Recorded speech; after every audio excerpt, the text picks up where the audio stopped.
It's the Diamond K Show. So much going on in the world. You talk about things from the perspective of how it is. DJ Diamond K, sometimes it comes off like you are almost not in support of, but you just accept the way things are and there's no chance of change. Check me out on YouTube. That's the part that I am just like, Argh. OnFireTV.com. Okay. I am so excited to be here, first of all. Shout out to everybody. Welcome back. You man, Diamond K in here, of course, the DiamondKShow.com, onfire-tv.com, radioonfire.com. So much to get into. I am joined by some lovely ladies. We were talking behind the scenes, and then I'm like, oh, we gotta start the show. I got a whole lot of things that I need to get off my chest. And so we're talking, behind the scenes about this and that, and hopefully they will let us get to some of that conversation, because I got a whole lot to say. And I was going to say that on the second half of the show, but if I have some folks that have differing opinions, I'm not going to say that they're Kanye West enablers, but kind of, sort of, like kind of, sort of. Wow. And I understand that College Dropout had such an impact for hip hop fans. College Dropout, the creator of College Dropout, does not get an endless pass to just, act the ass, right? Like bars. Okay. No, he does not get that. But it's deeper. And when things happen, it opens the doors to have so many other conversations. So two ladies who I love to have conversations with. And every time we get together, whether it's in person or whether it is virtually, we have, we have some very intense conversations. Ladies,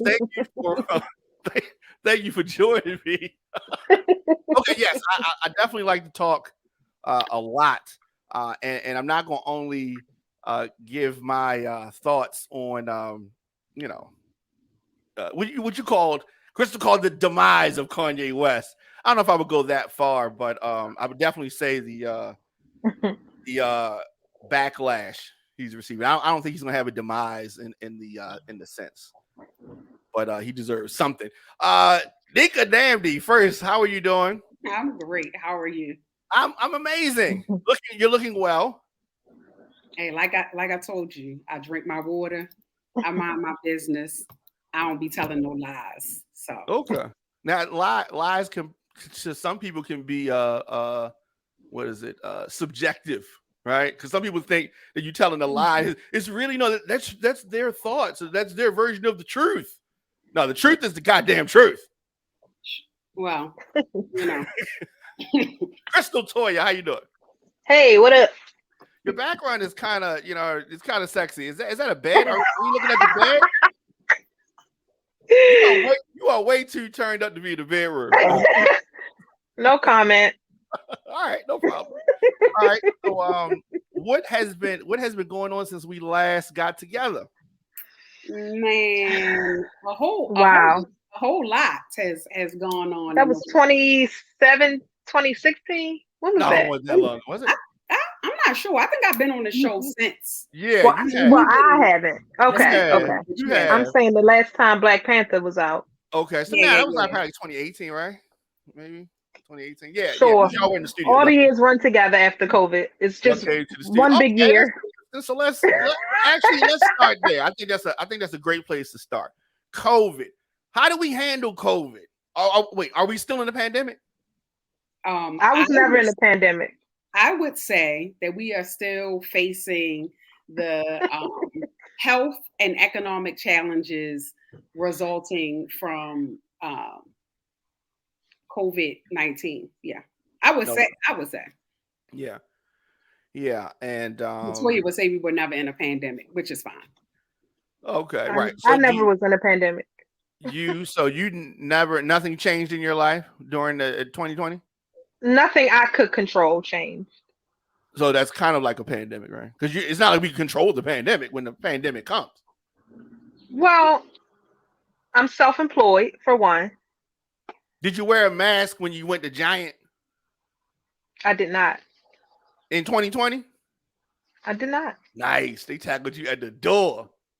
They did not. So no stores gave you issues with not wearing a mask? No. I didn't go to a lot of stores either, though. I didn't go a lot. I did a lot of online shopping, but no, I didn't have issues. That's good. Okay. All right. Well, that's what's up. I had to wear a mask on a flight. I took a lot of flights. So they forced you to wear the mask.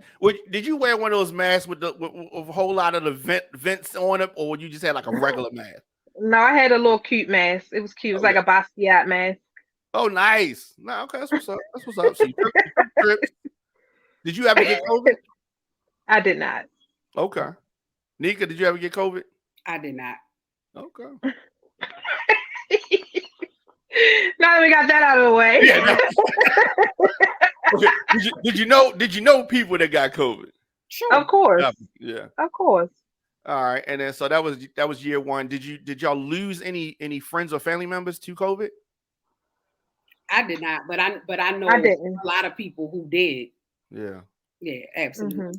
Mm-hmm. Yeah. So I think the first year naturally was the roughest. I did lose some family members. But so now we are 2 years removed, 2 and some change, going on 3, and what we have now is an excuse for inflation, right? So the prices were jacked up because I think mainly because they wanted to try to get the profits that they think that they lost during that time when things were slowed down. And they got loopholes. Who lost profits? I would say some companies probably, bottom lines were affected, definitely. Small businesses for sure. Oh, and they but can't, I mean they can't get that back. Tier businesses. The big corporations who also act as political donors. Those ones. I don't think they took. I wouldn't say they didn't. They got a PPP. No, but I understand that. But as far as the bottom line, what we talking about? Joel Osteen got a couple million, and he a nonprofit. So I know them corporations got the one that don't open the church to nobody in need. That one, that one, the very same. So what you had is folks double dipping, right? They got those loans, whatever, and then they also raised, right. prices. They used the pandemic, as an excuse. That's what I'm saying. Use it as the excuse, and whether it's Trump, whether it was Biden, Trump making loopholes, Biden acting like I don't even know what's happening. I don't know, like none of the politicians, Republicans or Democrats, really talking about or addressing the real cause of the inflation. It's just y'all did it, or but whatever. It's neither one of them. It's not going to be different under either one. Whoever gets it is going to stay the same. I mean, the owners are the same. But inflation is inherent to a capitalist system. So inflation is going not 54%. I mean, not at the rate that it is. I'm not saying at the rate. I'm just saying that innate to a capitalist system, you're going to have ebbs and flows. You're going to have periods of inflation that are lower or higher, just like you're going to have markets that are lower or higher. So I mean, the reality of it is that's going to happen when you have a market that is driven in the way that the capitalist market is driven or set up in the way that it's set up. So I think it doesn't make, at least to me, doesn't make a whole lot of sense to focus on inflation. It to me makes more sense to focus on what we need to be doing to make sure that whatever this system is doing, that we're able to take care of our basic needs. Right.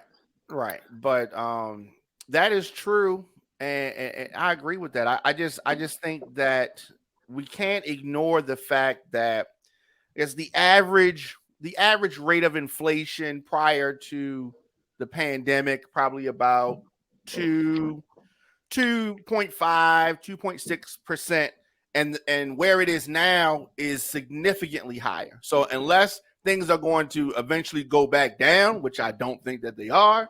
No, they don't. They're not. Then we're just operating at a whole different level of the game than has been previously happening.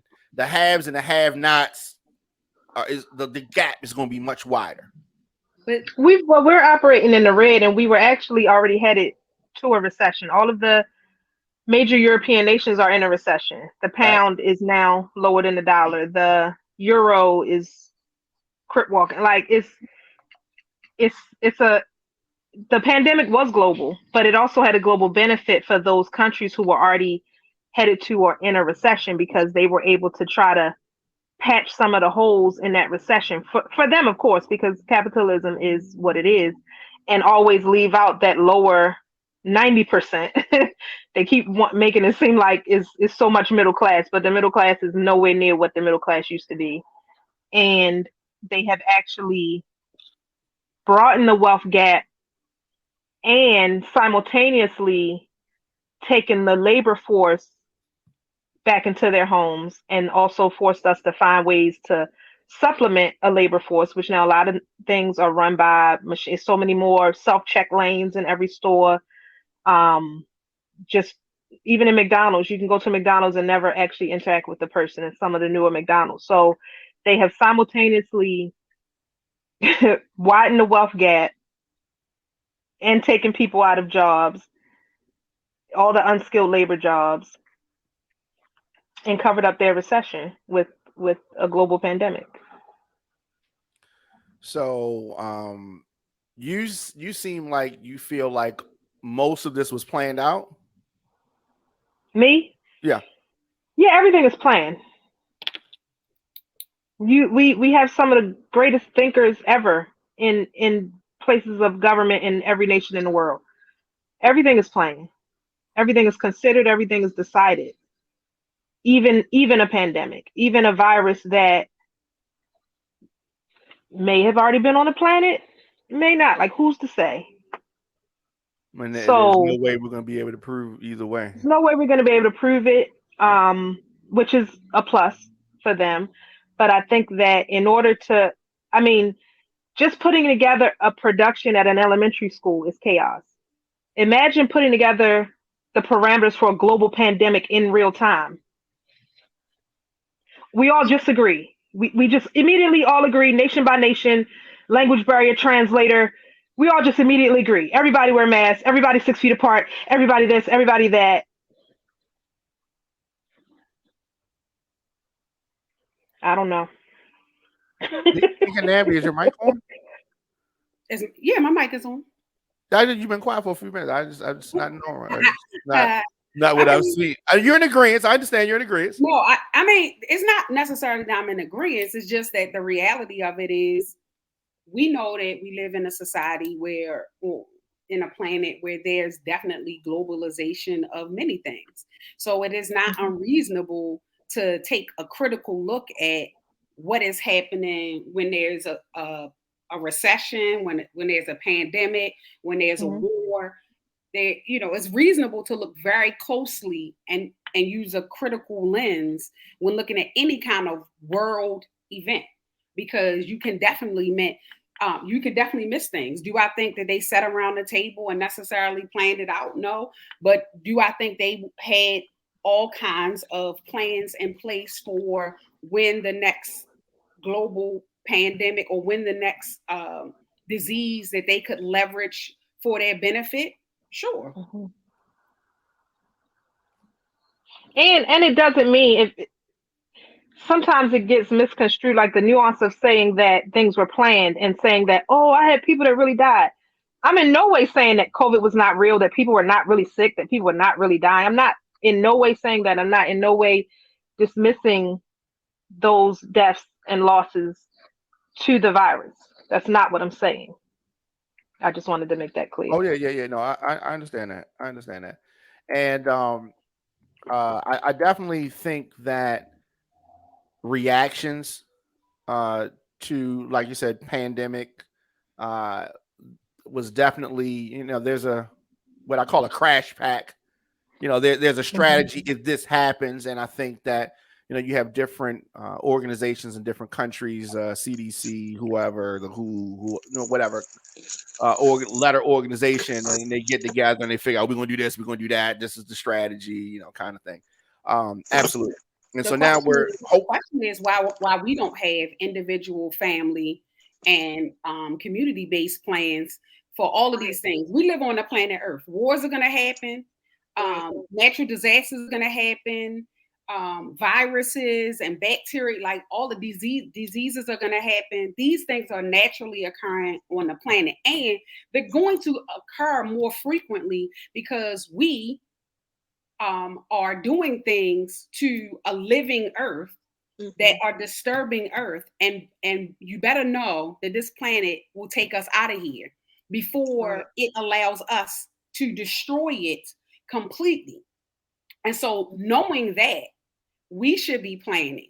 Like 4 years before the pandemic, if you watch my Facebook thread almost quarterly, I say to people, yo, how much water do you have in your basement or in your closet? Do you have enough food? Do you have first aid supplies? Do you have some backup of your hypertension meds? And by the way, are you walking and eating better so you can get off of those meds before the next thing happens? So as much as we want to point and look, and we should, at the WHO, at the CDC, at the IMF, at the World Bank, at the UN, and all of these other institutions, we also at the same time have to be saying, like, we know that these institutions are not designed for us. They are not by us. What are we doing in our own institutions, our families, our friend groups, our organizations, to be prepared for the next disaster? Because it could be tomorrow. It could be these hurricanes are stronger.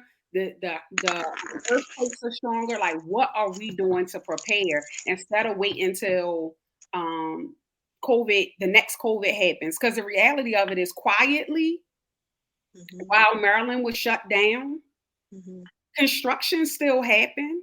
They were still building stuff quietly while everything was closed. 50% of the houses sold in Baltimore during COVID were sold to private equity. Like, there were things definitely happening while we were scurrying to figure out how to pay Big Mama property taxes, when we've known for years, like, property taxes are due every year at the same time. So we have to be about the business of planning. This goes to our family continuity planning. This goes to our personal safety planning. What are we doing before the next thing? We need to be prepared because we know these things are going to come. Absolutely. So with that being said, I want to shift gears for a moment and see if I can get a letter grade for some of these names that I'm going to throw out there. All right. Letter grade for Joe Biden. For what? But what are we grading? Their political performance? Yeah. In general, are we grading what they have done for Black people specifically? F. No, let's talk about let's talk about both, actually. Okay. So Joe Biden, political performance and overall benefit for Black people. So you want to go first? Oh, F. Is that for both? F. Okay. I would say overall a C, and I would agree an F as it pertains to Black people. Okay. Overall C. So you think for the country in its entirety, all races, you think he's done passing? I think he's executing according to his actual base. and as such, the platform that they have put forward for the country, he's executing that at a C level. Okay. What about VP Harris? F. Okay. I don't have enough information about what she's doing to give her a grade. She missed too many classes. Is that an I for incomplete? Yeah, right. She missed all the midterms. She missed the finals. We don't even know. Is she still on the roll? She has her beads. She has her what? Her beads and her Converse. Well, I was never buying that. You didn't buy it? I think that was her fashion grade is F. Yeah, the fashion It's not grade, giving. the fashion grade is definitely giving F. Okay. All right. No, I wasn't ever buying it because I do very much feel like there was, and this is common of the Democratic Party, to use this notion of Black excellence in order to electrify, particularly so-called educated Black folks, to buy into this notion that we can climb the ladder and fix it and get America together. And I think it's a nonsense notion. That notion died with Dr. King. Anybody who has followed American history and follow the freedom movements of African people from the time we got here till today, if you look at it really critically, then you know that when Dr. King was killed, and those policies started being implemented from the civil rights movement, that it was clear, it should be clear to us that they have no intention at all of cashing the check that Dr. King talked about that is due to Black people. And anything from that point forward, anything that they have done is to lull us into this sense of we should just keep fighting for, we should just keep. And Kamala Harris's run for president, run as vice president is just, it's optical. I think Joe Biden was strategic.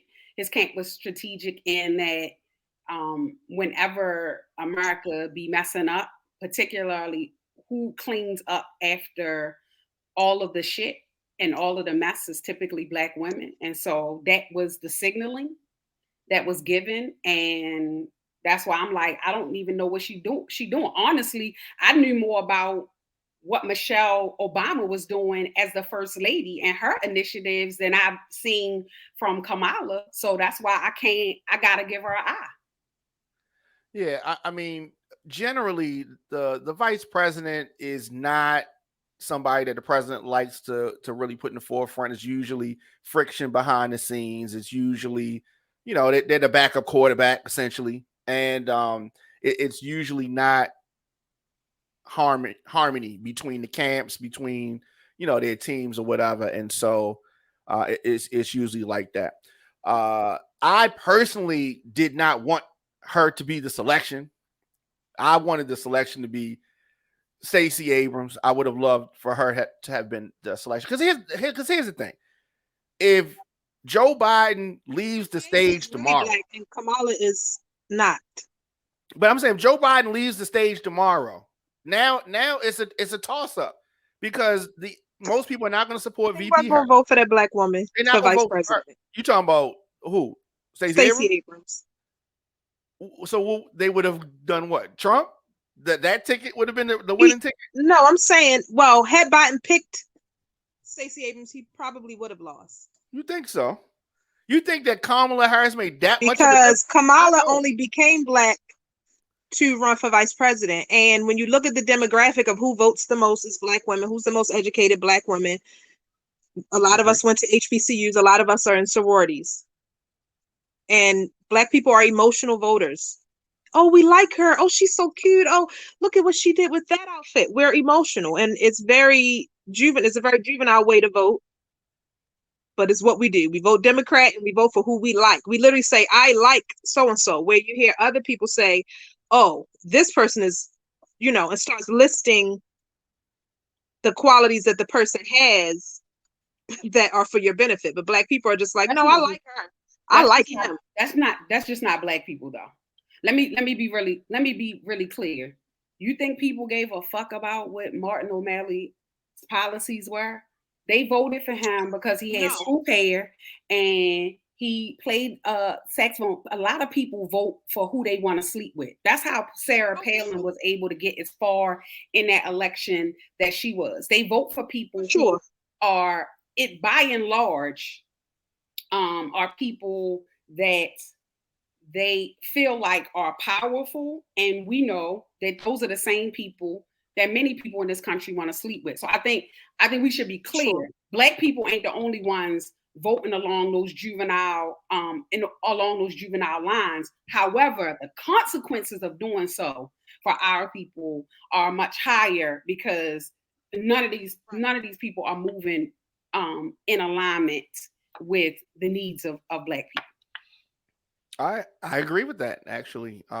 And I think that has got to change in order for the quality of the candidates to change. And in order for that, if that happens, then we can possibly see some slight improvements in things, not big, but slight. So no, I think that first of all, we have to know that voting is the lowest form of civic participation. That's number one. Because if you vote in every election, even if you are making sure that you are reading what you're voting, reading up on the people's policies and kind of following through them, once they get elected and that's not where the real power sits. The real power actually sits in who's being vetted to run, how they're being platformed, and who is funding those campaigns. And we need to, as much as we need voter education, those pieces are more important than the actual vote. Because if you have shitty choices, I don't know. I want to pause just for a second. Okay. Let's pause for a second on that. Okay. Right. If you say that, right, then that automatically to the less informed makes them just, that gives them the excuse, right, of not even getting engaged. Well, I'm saying you gotta understand the process of politics. Sure, but it's just like a football team, right? So that's like saying, what are you doing practicing? What are you doing, the kicker or the water boy or something like that, when the real decisions are made by the owner of this team and the GM. So you're saying like your job is insignificant. But you can't come to a football game with a basketball. We keep going to the football game with a basketball because we don't understand. It's all sports to us. When really no, there are technicalities to living in a republic. We don't live in a democracy. We live in a republic. Correct. And unfortunately, because it's a capitalistic society, money is moving the players across the board. Definitely. And it's nothing wrong or dirty or shameful about putting your funding behind a candidate who has your interests at heart. Absolutely. That is why again, back to us being emotional. We just want them to keep their word because it's the Christian way. No. But the thing is, we're supposed to be giving them the word. We're supposed to be giving them the platform. So when I say it's the lowest form of civic participation, I'm not even telling anybody to vote or not vote. What I'm saying is you have to understand the full process. The fact that there is so much get out the vote, but not get out the platform, not pay $5, put $10, is, to me, makes the whole thing very clear. If you don't understand that before we even get to voting, the slate of candidates, or for example, they need to be groomed by the community, by their constituents. And so we're always voting for outsiders on the national level. Of course, local politics is different. But it's nothing wrong or dirty or scandalous about grooming a candidate for the political arena so that they can be prepared and again work for our interests. So I'm gonna give you a perfect example. I've had people say to me several times, "Yo, you should run for this. You should because you out here doing and you for the people." And what's your answer when they say that? I'm about to give you my answer. I tell them the only circumstances under which I will run is if the community, all y'all people who saying I should run, gather together and fund a campaign and tell me what you want done and investigate me, because you need to know exactly who I am completely and totally before you come asking me to go to City Hall or to go to Annapolis to do A, B, and C. Right. Because I could never do it and take money from people outside of community, because who you take money from is who you answer to. And I will only ever answer to community, period. And so until, like, we have a lot of people running in the city, running at the state level, who they answer to the people who give them $500, who get them $1,000. We're not even talking about large sums of money. We have people who are elected in our community who are answering to people for $1,000 and doing things that are against the interests of community all the time, because we only concerned about voting. We're not concerned about what's happening at the Democratic Central Committee. We're not concerned about. But you gotta start, right? So you gotta start. So you start the process, and then they see, okay, I want to have more control over these candidates. These candidates suck. We need better candidates, and so then they need to, go to the next level. Most people, that's my point. Most people stop at voting, and I'm saying that we have to stop doing that. And as a part of this political education, voter education, we have to educate people about the whole process. There's no reason why in a city like Baltimore we don't have open primaries.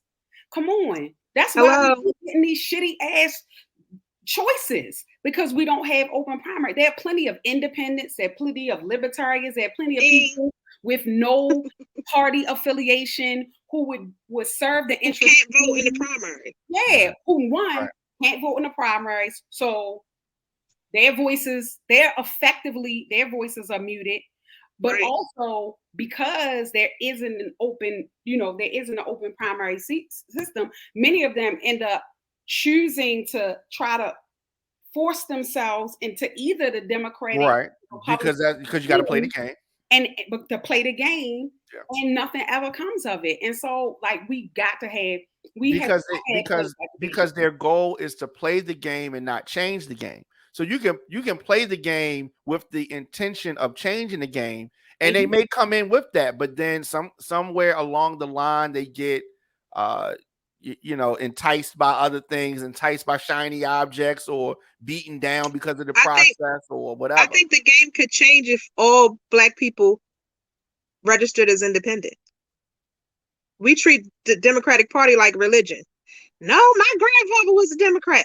I'm just you're gonna vote for your emotional stuff again. But since it's a game, and since they're counting, demographics, if all Black people registered independent, now they don't know where to put you, and they may have to come more sincere. Their participation, our participation in different elections would be limited to the generals. But if it would have you're talking about sparking change. Yeah. So maybe we sit out one election. How has it benefited us the last 100 years? So we'll sit out this election. We all right, sit independent. Y'all get y'all shit together, and we'll see you at the next election. We'll see you in the general. The other either way, stop playing with us. Right. The other part is we don't. This is something that you and I have gone back and forth with about a lot. Part of our problem is we don't know our own history, because if you knew your own history, you would know that the Democrats ain't been historically, they haven't been no friend to Black people. There's some new Southern strategy switch up shit from with us.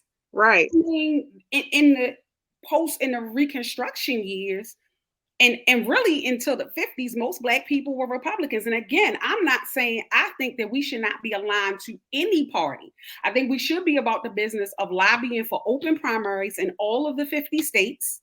Right. And then, leveraging the vote, brokering our vote from there. But this grooming candidates from the communities. Right.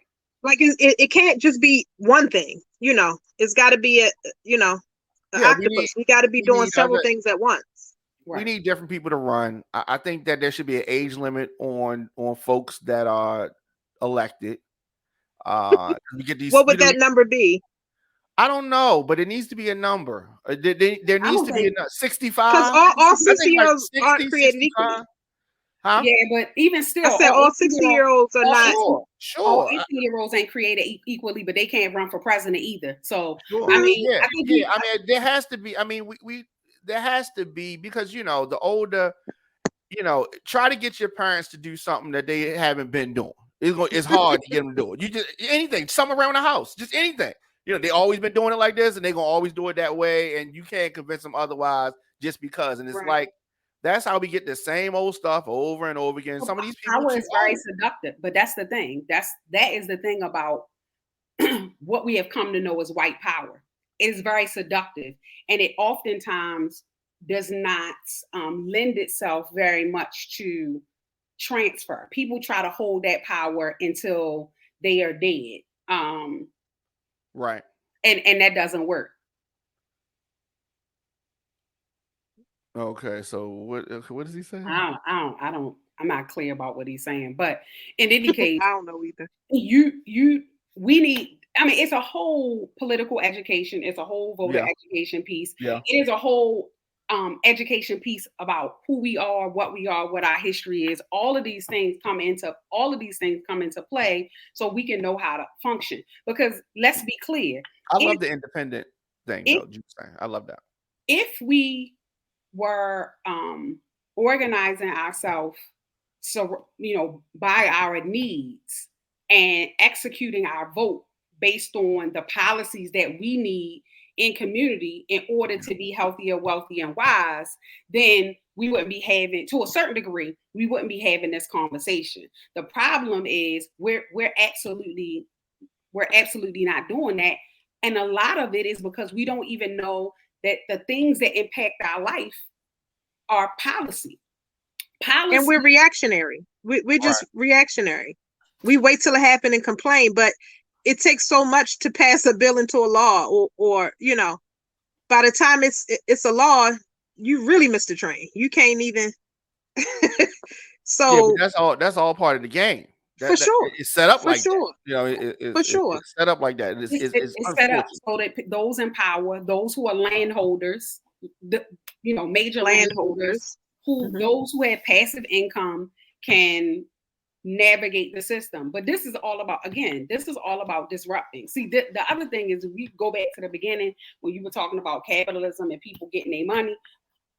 At this point in the game, if you don't know that capitalism, one, is not sustainable, two, is all about exploiting land and labor, which is one of the reasons why COVID was so devastating, because people are in poor health, because they are being worked to death in low wage jobs that do not allow them to rest appropriately, eat appropriately, connect appropriately with each other. Then, and they live in food deserts. Yeah, getting money, like chasing the bag, all of that other kind of stuff, those things that exist while you trying to execute in a capitalist model is, I can't speak for anybody else, but I'm not with that, and that's not going to help us.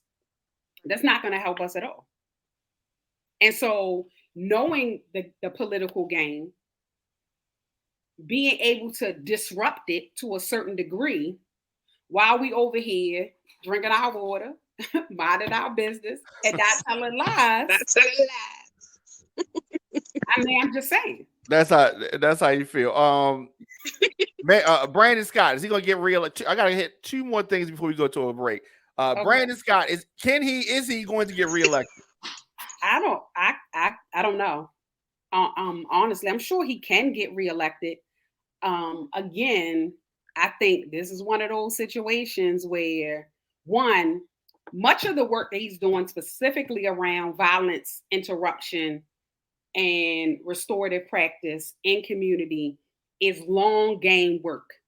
People want everything to just stop right now, and that is not what's going to happen. It took 500 years for us to get into this decrepit state. It is not going to stop overnight.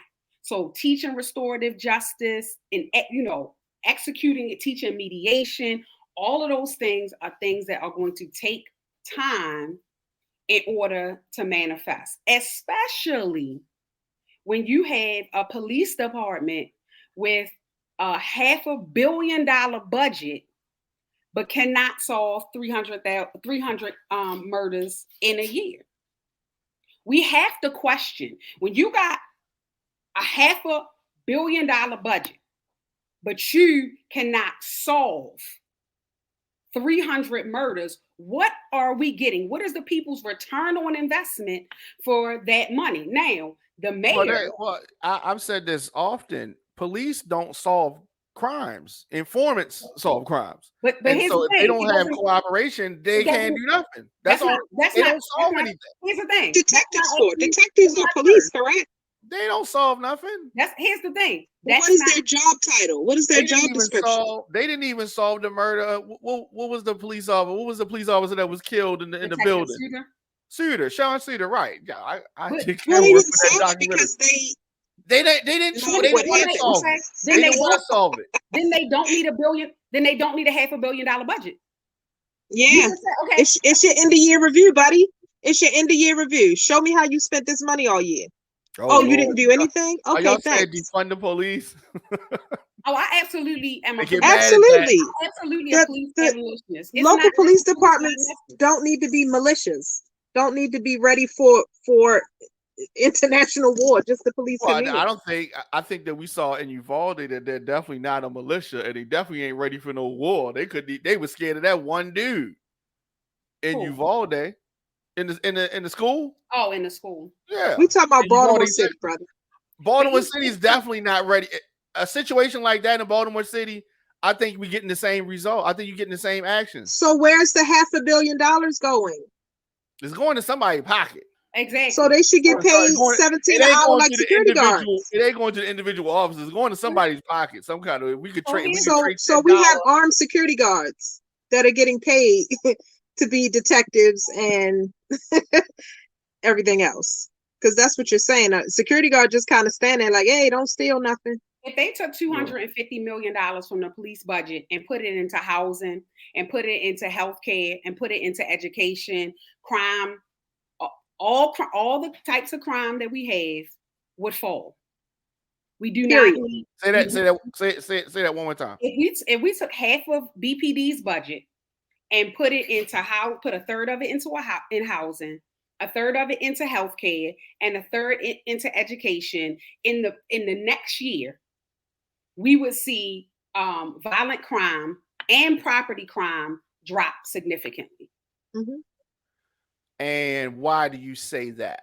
Because the vast majority of crime that we see is the direct result of economic violence that has been done in Baltimore, in the Black Butterfly, as a result of policy, state, local, and federal. And if I'm gonna just tell you, if I'm hungry, if I'm starving, I'm not making good decisions. I will bust you upside the head. So what in that money spread in those three categories that you just named would aid in, the feeding of folks? It would aid in the housing. You said healthcare. You said healthcare. You said housing, and education. And you think that would reduce some of our violent crime? It's absolutely proven by sociologists that poverty breeds crime everywhere. Every city you go to, no doubt about that. There's a direct correlation between poverty and crime. And what is poverty? Lack of information, lack of healthcare, lack of housing. These three things, and of course, food, cause people to commit crimes because we're still humans with human needs. You can't just say, oh, you poor, starve to death. No, I'm going to go find a way by hook or crook, as they say, to get that. Now it's lower level, small thievery, and all the way up to the highest level where you're actually murdering somebody for a couple $100s, which seems trivial to us. He said, I'm not conscious. I am very conscious, sir. But you can't trivialize someone else's hunger. You can't just say, "Oh, you should got a job." Understand. I just and a large degree of it is simple like that. But we also have a mindset that has been passed down, taught, cultivated, that is very emotional. You know what I mean? A lot of just inability to react to situations in a way that doesn't end with somebody's life being lost. Let me ask you something. Okay, so once again, conflict resolution is to hell. First of all, we're talking about communities of people who are chronically dehydrated and chronically malnourished, and many of them are also lead poisoned. So when you That's put face violence in their households, they leave out of violent households. That's fact. So the notion that somehow the mindset is the result of those things. No. The mindset. I'm not saying. Whoa. I'm saying I think that both can be true at the same time, right? Where do you think the mindset came from then? Somebody taught it to them. Now, somebody. They learned it. They learned it. I got you somebody. You live in a country that has been systemic. At war every year since 1776, with the exception of about 4 years. You live in a country that violence is the order of the day. If you say one fucking thing to America that they don't fucking like, they will starve you, they will shoot you, they will drone you. Who do you think taught this mindset of violence in order to get what you want? Do tell. Well, that's one way of looking at it. I see how you can do that, but where did the mindset come from? Got to learn. We were talking a little about this before we went on air, but we have got to learn to harness things. And when you're a kid, right? You're in a kindergarten class. Somebody got away with something and you didn't, right? And then and then if you get in trouble for it, then you may feel like, well, they did it. I need to be able to do it. And you got to understand, maybe there's an age difference. Maybe that's the child of the person who's in charge. Maybe there's a lot of different factors, right? Everything is not equal, right? Everything is not equal. But we can still prosper and do better than we're doing. We can make some adjustments. Absolutely, by drinking water. Even though with housing, healthcare, education, and the food deserts. That is how you change for a child who the only meal they get is at school. Right. Now you want them to focus on the lesson being taught when they're dreading all day. They're dreading going back home. They have anxiety. Sure. At the youngest of ages now. And then they're bombarded on the internet by a whole nother level of what we call superficial fake world. It's still real to them. Right. So they're getting it on two fronts in the home. If you don't get any of those supports about managing your emotions, if you don't get those things when you're a child, if you don't have stability, if you don't get affirmed as you become an adult, then what? Like, why are we expecting? So then they got the excuse. So it's all good. This is not about excuses. We've done explanations. We've explained some of the things, but on the other side, I'm gonna take a quick break, and then on the other side, I want to talk about some solutions. I want to talk about Wakanda forever, and I want to talk about my girl Marilyn Mosby, and I want to talk about squeegee kids. Okay, there's a whole lot that I want to get in, and we're gonna do this real quick break. Listen to the Diamond K Show on fire-tv.com. Today's broadcast was brought to you in part by City View Bar and Grill. City View is a family-friendly, casual dining bar and restaurant, providing high-quality food and good old-fashioned friendly service. At City View Bar and Grill, you can live every hour like it's happy hour. The food is mouth-watering, the atmosphere is fun, energetic, and mature. Located at 6700 Security Boulevard in Gwynn Oak, Maryland, a.k.a. Woodlawn. It is the City View Bar and Grill. Stop in today or visit cityviewmd.com. That's cityviewmd.com. The 2022 Baltimore Crown Awards goes down Saturday, November the 19th at The Garage, 6 Lafayette Avenue in Baltimore. This year's celebration is an Emerald Party. There is a dress code. It's emerald green, and that is to celebrate the 16-year anniversary of the Baltimore scene movement. Please come dressed in the theme and the color for a visual unity that reflects the theme for the evening. It's hosted by comedian Desi Alexander. You can cast your votes right now. Visit thebaltimorescene.org. We'll see you Saturday, November the 19th, 2022 for the Baltimore Crown Awards.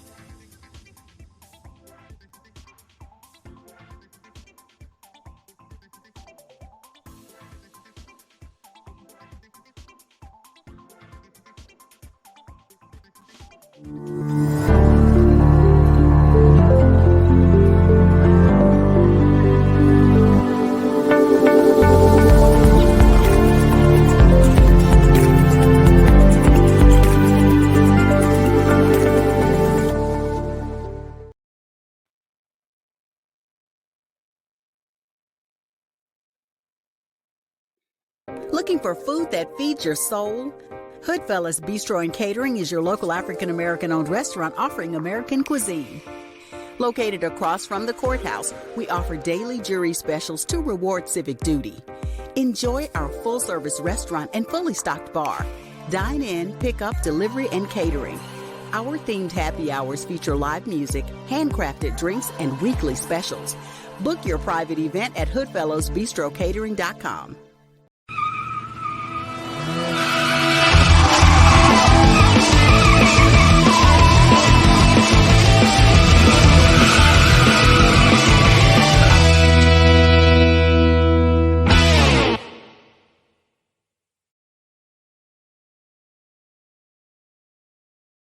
Welcome back.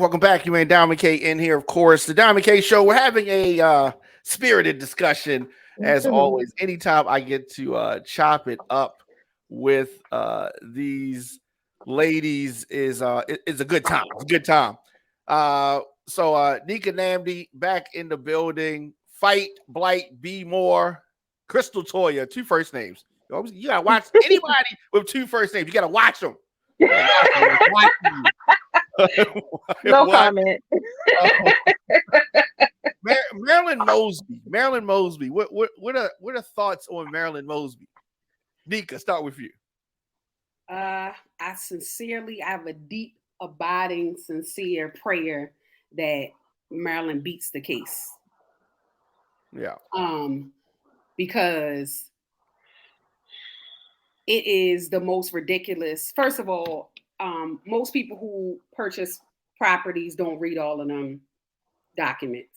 At the bottom of all them documents, it says under penalty of perjury. If the feds decided that they were going to look in yours, mine, the next person on the corner to find some kind of fraud, a mistake, or whatever, that could yield a mortgage fraud charge, they would. Like for many people, maybe not everybody, but mistakes happen, things happen, whatever the case may be. I'm not here to deliberate about what she did or why, but the fact that she is facing, 15, 20, 30 years about some paperwork. When there's people out here raping, murdering, killing, doing all kinds of wild stuff and get 5 and 7 years, no, I'm not with that. And if not for the fact that she charged those officers with killing Freddie Gray. Absolutely. Okay.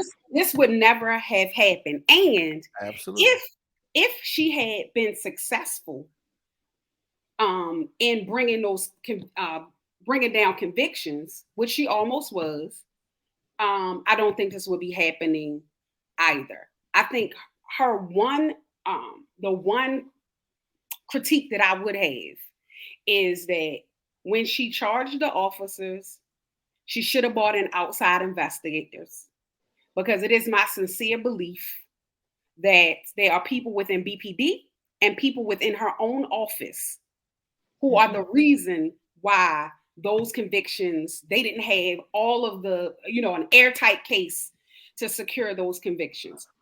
And so, again, I have to say that my sincere and deep prayer is that she not spend a day away from her children and away from her home on some quote unquote white collar crime. That if you looked at what happened during COVID, how many people took money out on COVID hardship to purchase properties and to make other financial moves. If they were charging everybody with that, it'd be a whole lot of people under federal charges, and they're not. Like the members of Congress who invested in Pfizer and Moderna, like that. And much more, and did much more than that. Right. And have done much more than that. Yes, I have said those things. So we are definitely in agreement with that. Since we talked last, what is the blight like in Baltimore? Have we seen an improvement in blight, or has it been an increase? So from a policy, okay. So first of all, blight, what we're talking about is the presence in concentrations of vacant, abandoned, dilapidated, underutilized, and misutilized properties in community. It is the direct result of hundreds of years of racist housing and economic policy in Baltimore, in St. Louis, in Philly, in New York, in Atlanta, you name Chicago. it, Chicago, wherever, Detroit. And so what we have seen during the pandemic is the continuation in many ways of the economic violence that has damaged our communities, whether that is hedge fund investors buying 50% of the properties in Baltimore that were sold during the pandemic, whether that is landlords refusing to accept rental assistance payments, whether that is the continuation of the tax sale, whether that is the failure of state DCHD to properly implement and execute an outreach program for the homeowners assistance fund. We've just seen a continuation of a lot of policy-based decisions that either keep in place or exacerbate the amount of blight in community. There are some bright spots because, of course, Black people gonna do dope stuff. So you got Black Women Build doing a lot of development in Old West Baltimore. You got Parity Homes. You got the folks at Build organizing. You got Laquita Chancey and Smaltimore Homes. You got the men of Kioba organizing their money and pooling their money to purchase and renovate and do home repairs in West Baltimore. So you have a lot of people doing a lot of dope stuff in community. The challenge is the policy stuff and continuing to organize and mobilize and do that political education so that we can put in place the policies that we need to reverse what has happened to us. The reality of it is what has happened to Black people. Racism is executed through a series of public policies. So if we're ever going to reverse the impact of it on one end or close the wealth gap, we have to address the policy. And the only way to address the policy is to be politically organized and mobilized and ready to, write policy and put policy in place, but also take economic action against people when they do offensive things, when they do dangerous things, when they do hazardous things in our community. So, in long and short, I would say that there are some bright spots, but when you have 16,000 vacant houses and 17,000 vacant lots in a city of 600,000 that continues to lose population, we have some serious challenges. We got an F right now. Even with all the work that's going on, we got an F right now. An F though? All right, a D. It's an F. All right, it's F.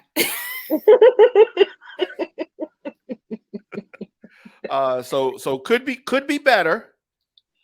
Has been worse. No, has been worse. Well, I wouldn't say. I would say we are at. This is worse. I think we're at worse because we have the most resources that could be being used that are being underutilized. So, yeah, this is worse in that regard, and the numbers are such because we have continued to lose population. So, yeah, in 1950, when there were 1.2 million people living in Baltimore, yeah, there were blighted areas of Baltimore. However, we now have and 70,000 people in Baltimore, and the amount of blight because we have so few people is much more pronounced and much more concentrated. And the potholes. And the potholes. And the water bills. And the water bills. Now, going to the potholes for a second. Who is responsible for the potholes being fixed? I'm almost 100% sure that's city DOT. Yeah. Or it might be State Department of Transit. It's a DOT that's responsible for making sure that the streets are maintained. But let's be honest, like part of the reason why we got potholes has to do with, poor street maintenance over time, which has to do with disinvestment, which has to do goes all the way to policy. It's all by policy. It's the reason why we're under consent. The city, not we. The city is under consent decree. The city is under consent decree with the EPA about the water, and all of those. They're supposedly fixing 15 miles of pipe every year, but the fact that we got to the point that the system is so bad is part of the reason, even in them trying to fix it, that the E. coli outbreak happened, or exposure happened. So all of these things are tied together: policy and disinvestment, where money is being invested. You don't see the streets looking too bad down there at Harbor East, or back there in up on Federal Hill. You don't see it looking too bad. I'm not saying it's great, but it also don't better than the underpass. It is much better than it is over here in Harlem Park or up Park Heights. Now, because some people, I think, just do not see the I don't want to say the benefits. How can voting and participating in the political process directly affect, or can it affect some of these things? Okay, so I'm gonna give you a perfect example. You asked about Mayor Scott.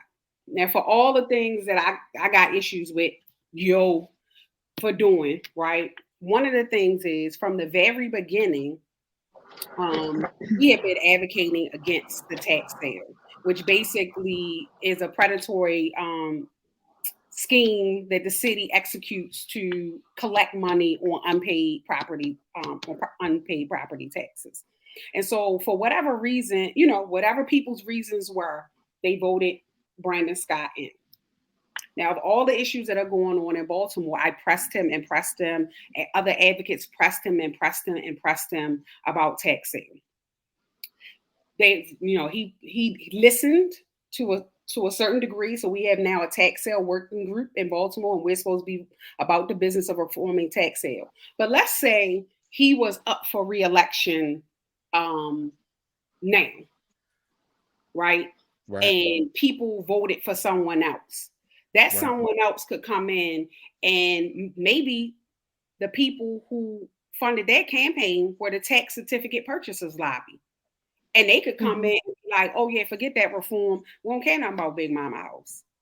So the policies that are on the books today are the result of who was elected yesterday. Now, what's going to be on the books tomorrow is the result of who was elected today. And so that's a makeshift example of why it really is important, not just to know who you're voting for, but to understand how, even more important, to understand how local policy impacts your everyday living and your everyday health and wellness outcomes in community.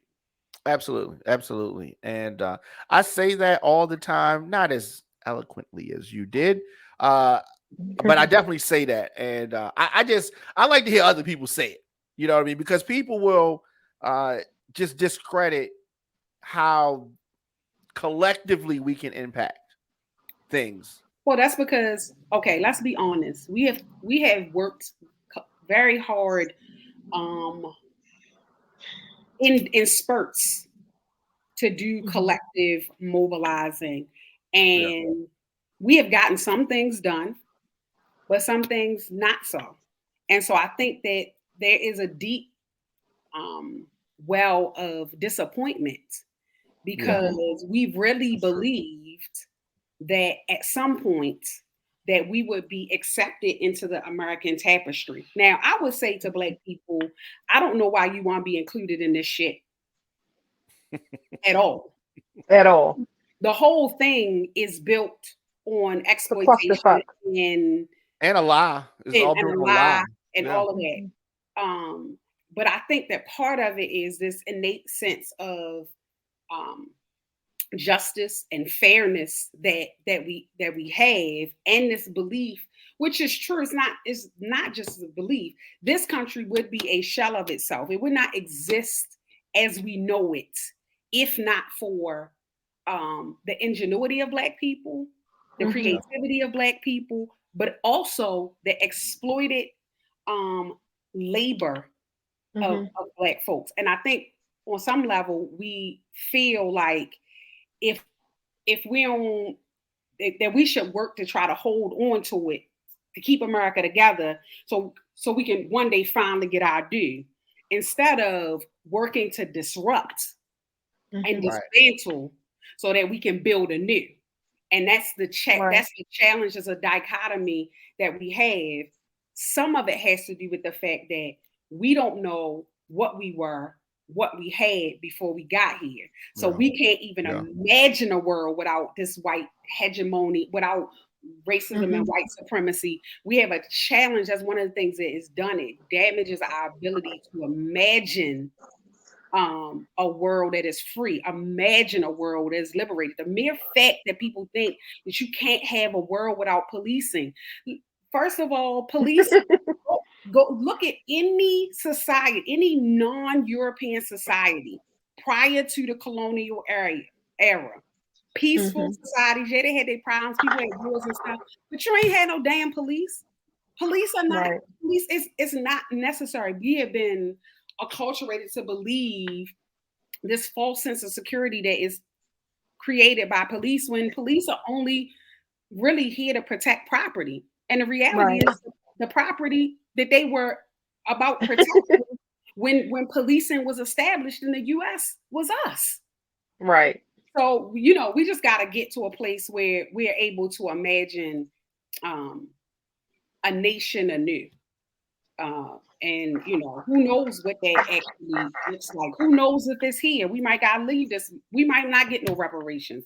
We might just got to leave this raggedy motherfucker and let it fall on his face. Because let's believe, if Black people get the fuck up and get up out of here, this whole shit is going down. It's done. Going down. Yeah. And that includes the Latinos, because not all the Latinos is brown. Not all of the Latinos is white either. Some of them is Black people. So we all just decided we're gonna go back from whence we came. They gonna have a little problem keeping the American tapestry up. Right. So folks can get involved, take action, fight blightbmore.com.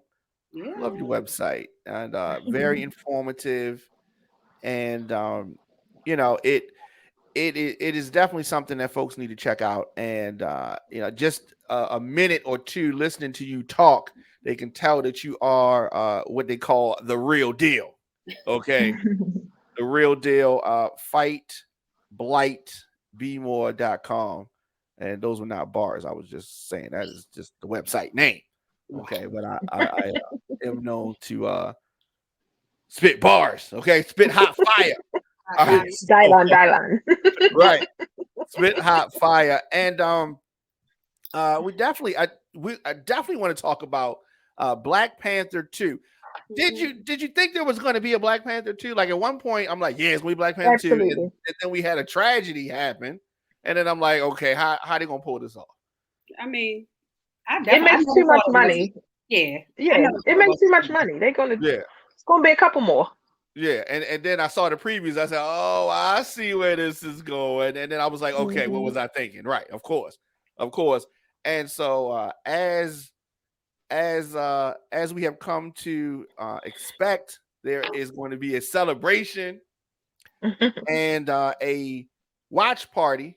So we could talk a little bit about this watch party. And first of all, why are you doing it? And how can folks get involved? And who wants to take that? Who wants to take that? Take that. You funny. Diddy voice. We're doing it as a fundraiser for Fight Blight Bmore. Was one of the things that we do is direct service. So in addition to educating people in community about what blight is and what its impact is in community, helping to support community visioned community development projects, we also in 2020 started the tax sale bailout. And so basically we help elderly people folks over 65 who are low income or disabled homeowners pay their property taxes or water bills or get a deed disentangled. So there are a number of things that we provide. And while we're working on the policy stuff to help make, because there's no point in paying today if the policy that's going to trip people up stays in place. So we are about working both ends, the policy end, but I'm not about to be out here doing policy while Big Mama losing her house. I can't. And so as a fundraiser for the tax sale bailout, we decided to have another Black Panther viewing party. One, because it's a cultural, it's become a cultural phenomenon, along with all of the other kind of Marvel all the other kind of Marvel pieces, but also because there's a particular, although we know that Black Panther was created by Stan Lee, who is not, a Black person, there are the visuals. We know that the people who are doing the movies, the expression that is being brought to life is very culturally clear, and it's being directed by Black folks, and you can feel it and you can see it. I would say you can taste it and smell it, but that isn't exactly true. But I think you understand what where I'm going. And part of it is because when we talked about that visioning piece, this notion of just even visioning a piece of Africa uninterrupted, undisturbed, mostly unmolested by colonialism is an important thing for us to see, for us to be able to, jockey around in our minds and for us to enjoy, because a lot of the messaging that we receive about ourselves visually, and in many ways is negative. And so these are images that, again, are very culturally relevant. The costumes is right. The vibe is right. The way folks are moving is right. And why not? We get to get together. So what you gonna be wearing? What you gonna be wearing? I don't know, but people get to come in their regalia. in their regalia. If you're a cosplayer, please, because Black people cosplay. So absolutely, come in your character, come as you are, however. But the idea is that we're gonna get together and raise a couple dollars for a good cause, and we get to see what they had put together in honor of good brother Chadwick. And so looking forward to that. Folks can get their tickets. I got a link in the bio description here, and then of course they can just copy and paste this or type this link that's on the screen and let me so I'm excited about it, and I am predicting that this is going to be a good film, and so this viewing is going to be at the AMC in Owens Mills, number 17 theater. Okay, so you picked a good theater. That's a good theater. Friday, November 11th, 7 p.m. Looking forward to it. So folks can get their tickets, and then of course they are helping a great cause that that you are spearheading. And so, Crystal Toya, are you going to be there? Are you going to be? Absolutely. Okay. All right. I'm just checking. I'm looking forward to seeing you there dressed as T'Challa. Well, that okay. So that part's not going to happen. I will be there, but that I'm going to be not dressing. You're not going. yeah. I'm going to come as a DJ and a radio person. Boo! I mean, Wakanda has DJs. You can be a Wakanda DJ. You just absolutely, they gotta have DJs. You know what I mean? You gotta Wakanda it up, though. Yeah, I'm having black is my color, right? Of course. Okay, all right. Wow. We'll take it. Yeah, so I'm definitely looking forward to it. And let me do this. Okay, so I have also put the link so you can support the cause, support just everything. Just support Fight Blight Bmore. Buy your ticket. I'm great to get my ticket right now, actually. Yeah, do that. Yeah, I'm great. Get my ticket right. I'm gonna get my ticket right now. Do that. And for those who maybe already had their tickets and are going elsewhere, you can donate at Bright too. And like I said, the money really goes to keeping our elders and disabled folks in their homes. In fact, we have 190 clients right now in one on one level or another. And we have raised about $125,000 through grants, through small dollar donations. We've distributed about $90,000 and have helped, I want to say 75 homeowners keep their home stabilized or, away from the tax certificate purchases, which could result in a tax sale foreclosure. So, this isn't, like ethereal. This ain't the Red Cross over here. Okay. This ain't the Red Cross. Like we literally about the business of making sure that, these elders who, paid too much for their house on contract loan, stayed in community, didn't leave community when other people moved to other places because they got a little education or a little promotion on their job, that have taken care of community are able to remain where in their neighborhoods, but also that we're working to address the policies so that the neighborhoods don't look like shit. So they can sit on their steps, so they can walk to a corner bodega if there's no grocery store, so that they can navigate the sidewalk if they have a walker or a wheelchair, that we are on top of city government to make sure that they are making community safe and well, like, making sure that there's a rec center, making sure that, if there's an E. coli outbreak, that the city is coming and giving water, because the truth is we pay property taxes, we pay high property taxes, we pay disproportionate property taxes for the services that we then receive. And so, we got to be about the business of protecting our elders on one end and our children on the other end. And if you don't have a safe neighborhood to play in, if the children can't play in the neighborhood, then what are we doing? Yeah, so I mean, you're doing some important work, and I assume that it has to be emotionally rewarding when you're able to help some of our people. Yes and no. Yes in that. Yes and no. Tell me more. Tell me more. Tell me more. Yep, tell me more. Okay, so this is my he's still with it. No, okay, it is rewarding. Go on Amazon and get your costume. It is live on air. We want to see you order the Amazon. How crazy that we will tell you that we get. It is important to do this work, but it is very frustrating because we are working against 100 years of policy.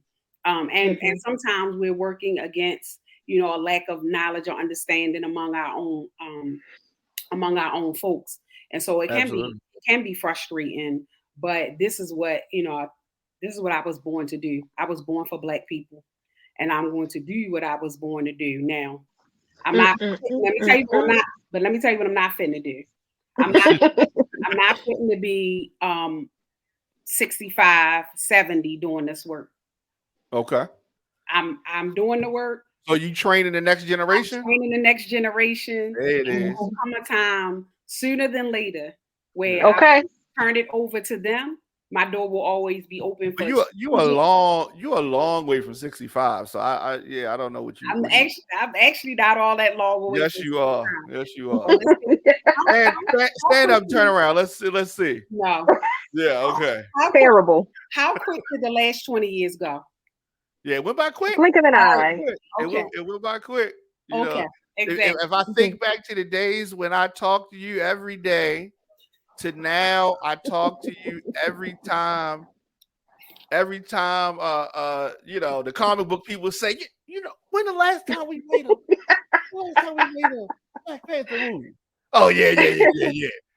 That no, I'm just messing with you. But yeah, you're right. 20 years went by quick. It seemed like it was the 90s, like 5 years ago. So Yeah.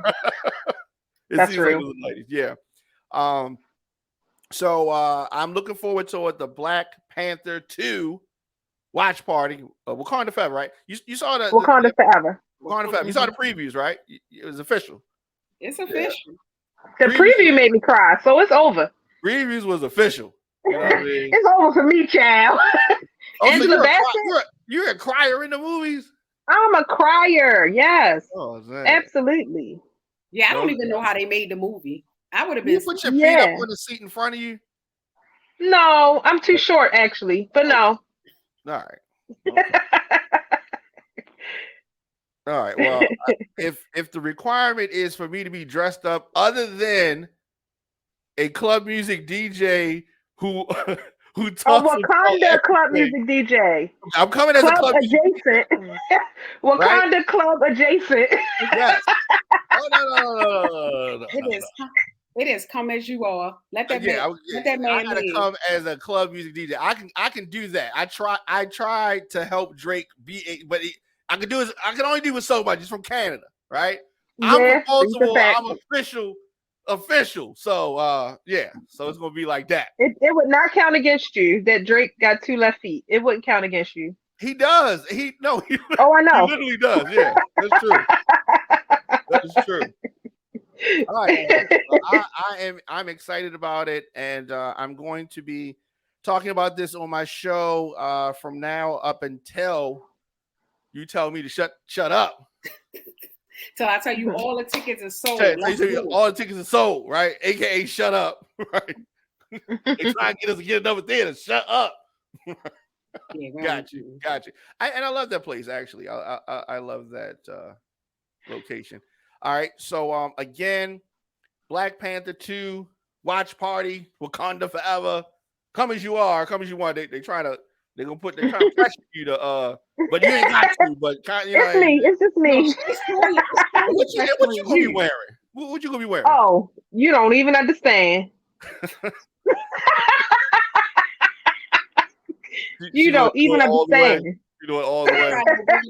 She probably been working on a costume since last year. That's how you roll. Okay. All right. That's what's up. It's going down. That's what's up. And of course, as I said, link in the description if you're watching this in a later replay or you're listening to us on Apple, Spotify, Stitcher. He official. Official. However you're hearing this, link in the description. And even if you can't make it, like she said, a donation is appreciated and supported and needed, much needed. Thank you, ladies. And we didn't even battle. Like, we battled more behind the scenes than we did. It's hard to battle when you're not in person. The virtual battle is not the same. Virtual battle is not the same because sometimes you freeze up. You know what I mean? And we do got time to do this though. What's up with your boy? Who? Your boy, Kanye. The one that was knocking on the door at Skechers, and they was like, get from around here with this foolishness. He was at Skechers today trying to get a deal because he don't have the Adidas deal. He was at Skechers. You know how you know the desperation level could be at Crocs next. Like what's going on? What's up with your man? I like Crocs, so I don't know. I love Crocs. Okay. I mean, I think this Is his foot in his mouth? Has his foot been in his mouth yet? No. I think that you have to No. be very careful when you disrespect your ancestors. He's a fact. And say things that are out of pocket. I think that we also have to, much like what Trevor Noah said, my critique of him is a calling in, not calling out.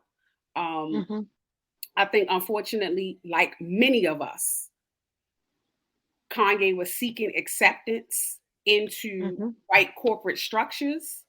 I think he got very frustrated with the notion that he was not being accepted because he thought for some reason he was some kind of special Black person, like many of us do when we get education or a couple dollars. And they have showed him that no matter how good you rap, how much you might be a musical genius, how much you might do fashion, that you will not be accepted. And I think it's even more important for us to recognize that included into what? Why do we want to be included into these spaces? We really should not be seeking inclusion into these spaces. And I'm not telling people don't go get their job, don't get your little corporate job and get your money, boo-boo. What I'm telling you is when you go in there, you do your a consistent 79.5%. You save the best of you for you and your people. And in the case of someone like Kanye, who's trying to do big things, focus on developing a line of production of product that we own and control outside of them. Even if it's small, even if it only can do 1,000 pieces a week, whatever it is, focus. That is the biggest. That's the biggest lesson, because if he had those things in place, then you can say whatever you want to say, because can't nobody stop what you got to do. But he still has to do business. He's still doing business within the structure of all of these other people, and he can be shut down because he don't control or own anything. But this is also the other piece. The manufacturing side of things. This is the other piece. Watch your mouth. Facts. One thing about me that I don't open my mouth around Baltimore about shit unless I can substantiate what I am saying. If you are going to make comments about groups of people and their conduct throughout history, you should be able to defend that conduct. There's a interview with Dr. Ben, where Dr. Ben talks about the history of African Hebrews or African Jews. Like, we have to know, like, you have to know. Farrakhan has talked about, there are other people who have talked about these issues, but you have to know. And if you were going to call Puffy out for anything, why didn't you call him out for how he treated his artists? Why didn't you call him out for that? You know why? You know why? Because Kanye didn't treat his artists any better, because that's the system. The system is set up in a certain way. And that's what he should have talked about. But he doesn't even know. So it's just if you look at the first contract that he had was a crap contract. You know what I mean? That's how it is coming in. You can call it paying your dues, you can call it whatever you want. But then after a certain point, you restructure, you figure out, you learn, you change some things around. You can demand more money, but know what you're talking about. You gotta know what he's talking about. I don't think I'm gonna say it, and I'm gonna let Toya close it out because I know she got stuff to say. Yeah. She gonna uplift them. Black people have to take serious handling our mental health challenges. Not watching, not dismissing, not going to therapy, not taking meds if necessary, not changing our diet and our rest. We have to take our mental health seriously, and we have to stop watching people self-destruct because they are not addressing their issue and pumping them up and da-da-da-da. Because the consequences, as we fitting to see, are not for they So are do you not. think that he's self-destructing? I think that we have watched this brother spin himself up. Mm-hmm. And I think that if he does not get some tender loving care from people who really have a deep abiding love for Black people and for him as a person, that it could not be a good look. I'm not gonna. I don't want to speak. I think that he has a lot of yes people around him. Because here's the thing. Nobody's holding him accountable. We talking about all this Black power, but if he keep on, whatever is left of that $1 billion empire, will be in the hands of the Kardashians. So I'm gonna that's actually where I was gonna go. Do you agree with, approve of how he has treated her and his children in public? I think that there are a lot of problems with how has he treated them. I mean, the fact that we know the different things that we know that he spit out the same way he spit out this recent dialogue from his mouth, different things that he says and does. There's definitely something going on there. Like, there's something going on. If the boy's mother was alive, a lot of this stuff would not be happening. Agree or no? I can't wholeheartedly agree because some mothers are enablers. But she was an enabler, but she also was able to control him to a degree. I don't know if that's true. And I think that's probably the only person he really would listen I think he was. If he had $11 billion when she was alive, it might have already happened. I think it's more the money. Nor did he ever have $11 billion. Well, neither of us really know what he got, so let's just agree to that. He had a net worth of over $1 billion, and per the metrics, he doesn't have that. He did not liquid have $1 billion. Either way, any of the numbers we throw out are just conjecture. Like we no one really knows like how much money the man has. However, I think that the bigger thing with the Kanye situation is not specifically Kanye. It's how this Black man is being treated. Because again, what he's accused of is saying words. Right. At the end of the day, not actions. Is that what you're saying? He's accused of saying words. Accused of, or did we witness the words? Are you saying the words that we heard about the words? To characterize the words as anti-Semitic is the accusation. I think that if you say a thing and that thing is a true thing, Jewish people control the media. How is that anti-Semitic? I don't think that in itself is anti-Semitic because okay. I mean, we could. By that we could go statement by statement. Sure, let's go. And see like what he said that was anti-Semitic. He never said. I think all the Jews. I hope they all die. Like it wasn't. I think the thing that I've seen Jewish people zoom in on is the DEFCON 3 comment they took. That really struck a nerve with. Okay, but again, people saying I'm going to go DEFCON 3, saying that statement is still words, right? He didn't. He didn't go to any Jewish person's house with an AK-47.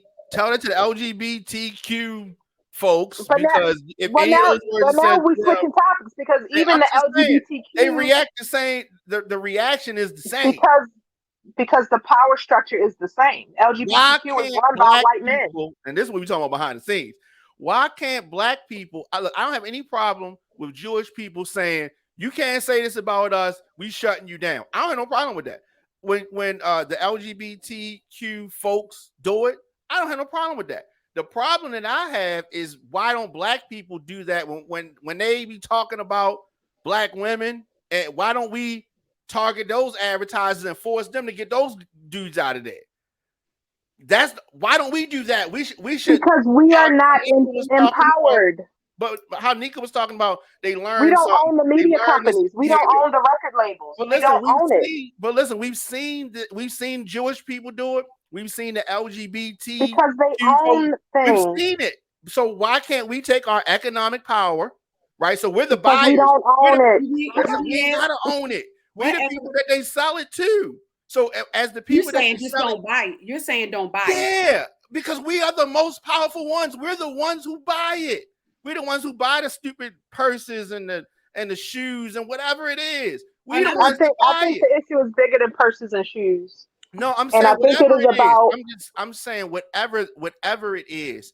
If it's a company, if it was a TV show, if it's somebody on Fox News, if it's somebody, whoever, I don't care who it is, whatever, if it's a company that's doing something that we don't approve of, if they're exploiting our people, whatever it is, whoever it is, whatever it is, if we economically don't, the same thing that you said about becoming all independent, all black people becoming independent, if we all don't support this, or we all don't support that, or we all put pressure on them economically, we don't have to be the owners, because we are the most. You do have to be the owner to do what they're doing to Kanye West.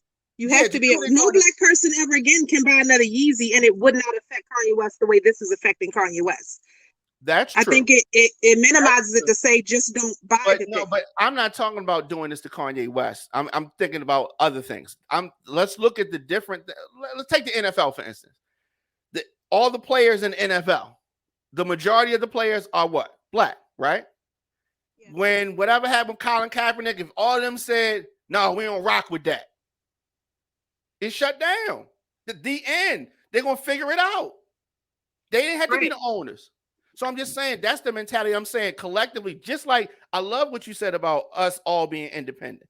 I got to think about that. I got to think about that deeper, because that would move the needle politically with the system, with the political structure. That would shake some things up. And I'm saying that kind of mentality, which is it's a unification, which is the hardest thing for us. The unification part is the hardest thing for us. But if we unify and say we ain't buying this, or not Kanye stuff, I'm talking about on a bigger level. We only shopping at this store. We only going to do this. Things would change. Like the respect that they would be forced to show us as people would change. You got a Bank of America account? No. Good.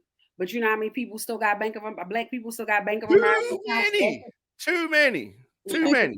And all I'm saying is I agree with you. When someone shows their ass to black people, we absolutely should withdraw. We should withdraw support. First, we can give them an opportunity to correct it. Mm-hmm. And then if they don't correct it, we can withdraw support. But I think what Toya's point is the way that this is happening to Kanye West, black people cannot exert that particular type of power. Correct. Right. Because we do not own the means of production of shoes, music, bam, bam, bam. So to draw we cannot draw an exact comparison, because the power dynamic is off. It's different. And yes, black people have a so-called $1.3 trillion spending power, but most of us have a net worth of less than $1,000. So isn't the spending power? We spend money we don't even have yet. We spend some people that's watching have already spent their check that's coming next week. Already spent. It's already spent. We will spend money we don't have. So and sometimes we're spending money. Tell me that we can't move some shit with that. Wait a minute. But sometimes what we're spending money on that we don't have is the result of all of the things. Rent is higher in our community.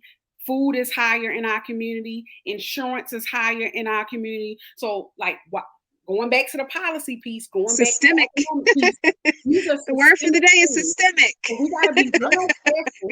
We have to be real careful when we wild black people out for their. No, but it could be. And when we support a public lynching, a financial lynching of a black man because he said something you don't like. It could be something as simple as toilet paper, food. I don't care what it is. It could be something simple. There's a whole lot of reasons why we ain't got this. We don't own that. We don't have enough of this. Yes, but if we focus, we could do it little by little. We could. We don't disagree. We don't disagree with that. Yeah, that's not in dispute at all. Yeah, we don't disagree with that. But what we are saying is that we have to look very closely at the systems of power that are Yeah. in place. Because what could be said is that all of the Black artists could just say, yo, we're not making no more damn music. Y'all won't make no more money because we ain't fitting to make no more music in these deals. And we have to be conscious of how history repeats itself in modern ways. There was a time when one, quote, uppity nigga went and did something, and they brought him back to the plantation to whip him in front of everybody. They brought Toby back to cut off his foot. They could have killed Toby, but they said, no, we're going to cut his foot off so he can limp around this plantation for the rest of his life and show the other niggas how to stay in line. And so a lot of how they're treating Kanye is like, look, be warned. And some of us are regurgitating that. See, you better not say nothing about the Jews. You better not.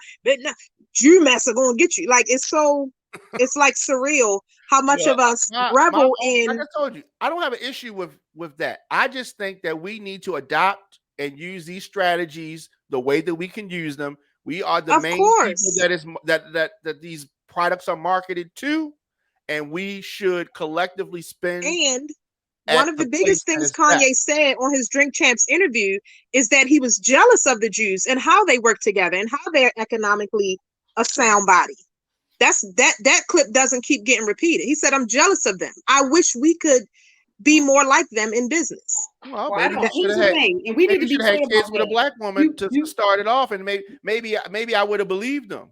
But neither here nor there. I'm saying how they cherry picking his comments to say, "Oh, he's so anti-Semitic," likening him to Hitler. Like it's an unfair. I wouldn't liken him to Hitler. What he said, first of all, and second of all, it is dangerous for us to regurgitate it and to double down on it when it is a reflection of how they feel about all of us. We want to be individuals so bad, but Black people are collective, whether we like it or not. And we need to move like that because you're absolutely right. We need to move part of it like is mental. It has to start mentally first. So when we jump up and down and celebrate Kanye West being treated how he's treated, that's what he get. He should have been shut up. But this is the thing. There's a lot of Kanyes out there. There's a lot of people that want to be accepted by other people. Absolutely. There's a lot of. He ain't the only one. He's not the only one.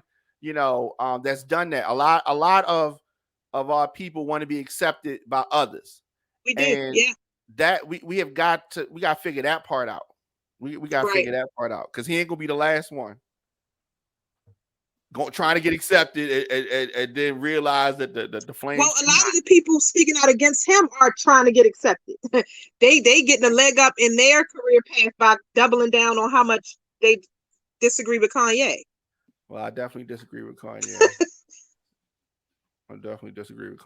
But here's something else, and we should have stopped. Like we really should have, as a community, as a collective, should have stopped Kanye at the slavery was a choice. I said that then. I've been dumping on him since then. We're not, but here's the thing: we're not talking about dumping on him. We're talking about saying that we should shut him down. Like because we didn't shut him down, it just kept going and kept going and kept going. But we have people that look like us that was defending those asinine comments. But if you recognize he has a mental illness, then which is it? If he has a mental illness, you still get. How are you taking everything he's saying? You still so seriously be held accountable. Mental illness is not. I'm not saying that nobody should have thrown him in the trash at those statements. I'm saying that was a signal for, as a community, specifically Black artists, specifically hip hop artists, to call him in and give him an opportunity to get help and to correct himself. But collectively, the answer was he makes good music. He got a whole lot of money. He must know what he's talking about. Like there was a lot of folks, the materialistic folks, who only see he got some money, which means we got to go with what he's saying. There was a lot of people that did that. There's a lot of celebrity love, and we have a tendency, and this is not just Black people. No, of elevating people because they have money. This no matter how they got it. Because if we know anything about Trump's ascension to the White House, he rode to the White House and rode to on the backs of small businesses that he failed to pay and stuff like that, and all kinds of shadowy And kind those of businesses went under. A lot of businesses went under. People don't talk about that. Long as you end up, but this is the sickness again. This is the sickness of capitalism. And so, as long as we continue to try to engage in capitalism from the idea of we can pull ourselves up from our bootstraps, we can leverage it. Audre Lorde said the master's tools will never be used to dismantle the master's house. And that's a quote that always sticks with me, even in trying to engage in policy work. It's like, this can't, it can disrupt, but this can't dismantle. And I think part of what Kanye's problem is, and part of what our problem is we have a tendency of not balancing the notion of accountability.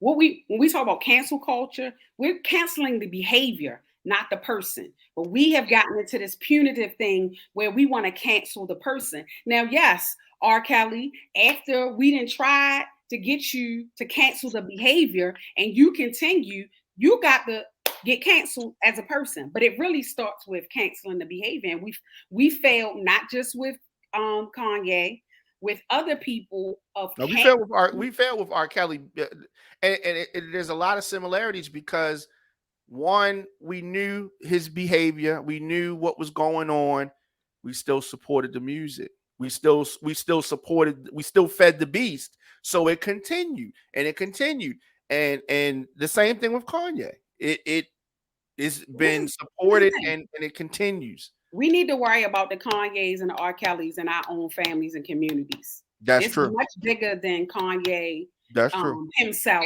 and R. 100%. Kelly himself. We really have to be, again, even politics on the national level. We need to drill down and be more focused locally, starting with ourselves. So this goes back to when I told you, you was like, oh, you looking good. I was like, yeah, I'm drinking water. I'm not lying, and I'm minding my business. The thing I left out that I should have said is also that I'm working really diligently to get more rest, because that's part of our problem. We're not. You didn't always do that. No, I didn't. But times change. Back when it was dial up, you wasn't getting rest like that. I was in the streets. Now in this high speed era, you getting rest. Look at you. It's called balance. Yeah. Let's do this. Can we make a promise to not wait until Black Panther 3 before we speak again? I'll make you this promise. We'll come back during Black History Month. Oh, I love that. That. Yeah, that's good. Yes. Okay. All right. That's gonna be great. That's gonna be great. Very passionate as well. Again, it goes down on November the 11th, 7 p.m. The Black Panther 2 watch party, Wakanda Forever. Visit the link that you see right here. It is also pinned below this video and in the description. Support the movement and come out and watch a great film. I already know it's going to be a great film. I'm predicting great film. Come out and watch it.